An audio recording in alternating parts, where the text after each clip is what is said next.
JDCamp26 here, just do tips and fears and hobbies. And I got something to show you here today about a restoration kit that I used on my wife's car. And I'm going to show you the restoration kit right away. And it's the Meguiars restoration kit. And it's got a polish in there and a spray. And with the polish, you want to polish 3 times each lens and make sure you clean it beforehand with a little water. And then you clean it off and buff it each time you spray it. I'll put the steps in the description below how to do this.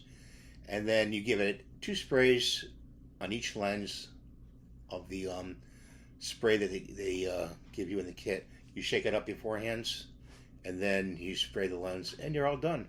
And I'll show you pictures too afterwards this video, and I'll put the link of the product down below if you want to buy it.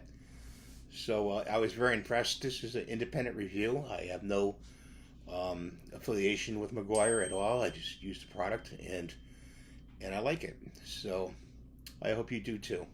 Please rate and subscribe and give me the thumbs up, and we'll see you in the next video. Thanks for watching.